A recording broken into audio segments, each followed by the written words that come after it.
Zikomo bayenda longo ndimafuna ndikulandireni ku chaka cha 2024. Chaka chatsopano, chaka cha nyowani chimene ambuye watilola kuti tichilowe chaka cha 2024. Ndiyeno pamene talowa chaka cha 2024 panali ziwiri zitatu zimene ndimafuna kuti tilimbikitsane pamene talowa chaka cha nyowani. Pamene zaka zikupita chitsogolo tikuyenera kuzindikira kunena kuti tsiku lilonse likadutsa, mwezi uliwonse ukadutsa, tikusendezera chifupi tikhozotero tikubweranso kwachiwiri kwa Yesu Khristu. Komanso ndikuti tikusendezera chifupi ndi maulosi amene takhala tikuyadikira kwa nthawi yayitali. Tikusendezera chifupi kwambiri ndi nthawi ya msautso imeneno inakambidwa m'Baibulo. Now talowa chaka cha nyowani. Kodi tizipitirizabe kupanga zimene timapanga kalekale kapena tifuna kuti titsegule tsamba latsopano? Tizipangabe zinthu zakalekale zimene timachita kalekale zotibwezeretsa mbuyo kapena tifuna tipange zinthu za nyowani? Abayenda longo, chaka chinocho ndimafuna nditakulimbikitsani. Chaka chinocho ndi chaka chovuta kwambiri, chaka cha critical kwambiri. As I'm saying, kunena kuti pamene zaka zikupita tikuyandikira kwambiri ku chimaliziro cha zinthu zonse. And chaka ngati pali chaka chimene tikuyenera kukhala much more careful, tikuyenera kukhala kuti tisamalire kwambiri kuposa mmene tinasamalira kale. Chaka chake ndi chinocho, abale ndi alongo. Ndiye ndimafuna ndikulimbikitseni kunena kuti ndikulimbikitseni buku ili lotchedwa kuti Baibulo. Buku ili mawu a Mulungu. Abayenda longo, anthu ambiri ndi akhristu timapita ku chalichi sabata ndi sabata timakaonekera ku chalichi, koma anthu ambiri zinthu izizi tili nazo, Baibulo tili nayo m'manyumba mwathu, koma sitiligwiritsa ntchito. Ndiye timaoneka moyo kunja, koma mkati tili akufa ku moyo wauzimu. Chifukwa choti sitigwiritsa ntchito moyenerera mawu a Mulungu, sitinawadziwe bwino lomwe chimene ali mawu a Mulungu kwa ifeyo. Chimene ali, what is the Bible kwa ifeyo, ambiri chimene situchidziwa. Ndiye pamene talowa chaka cha 2024, abayenda longo ndimafuna nditakulimbikitsani kuchoka pansi pa mtima wanga. Please, tisiye nkhalidwe wakalekale, tiyambe nkhalidwe watsopano. Tiyeni tiyambe kumawerenga mawu a Mulungu every day, tsiku ndi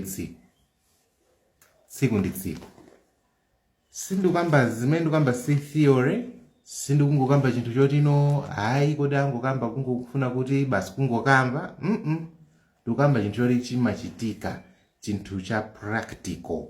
Abayenda longo, tiyeni tiyambe kuwerenga Bible, chifukwa opanda mawu a Mulungu sitingakhale ndi moyo wauzimu, timakhala akufa. Mukaona m'Baibulomo, sindifuna chiro matsegulira maversi, mwina ngati mzimu wayo ngatitsogolere kuti tsegulire verse mwina nditsegula, koma ndizitchula mukhoza kuwerenga panokha, ndizingotchula malo.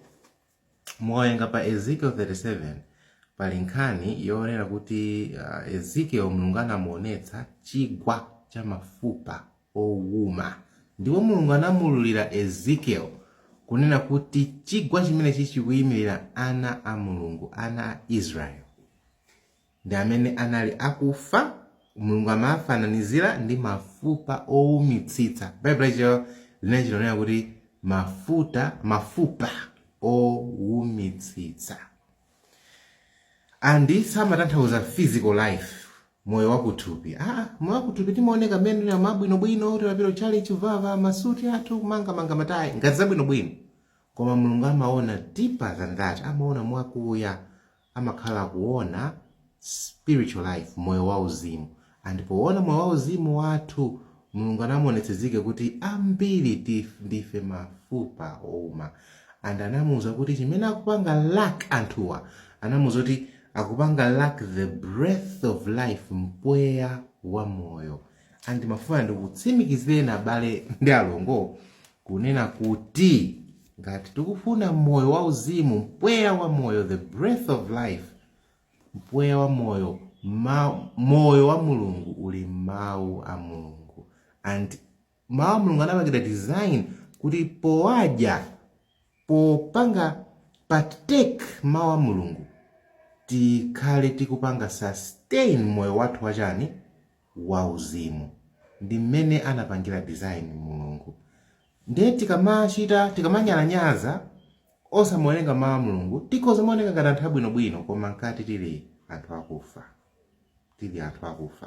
So this is 2024, chaka chatsopano, and my event amene akati ukadikirira akuyandikira,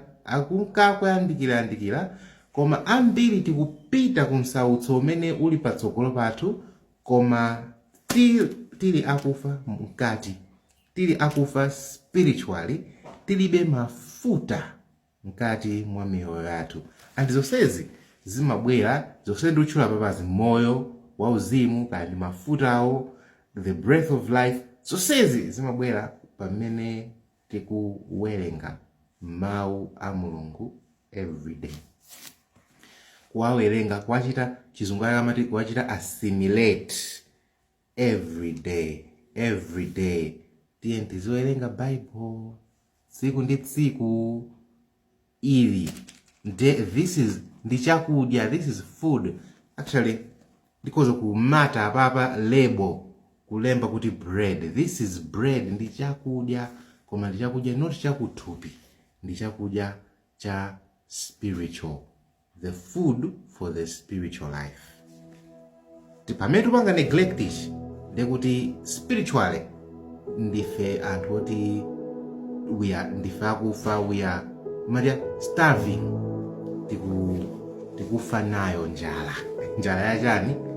Njala ya moyo wauzimu.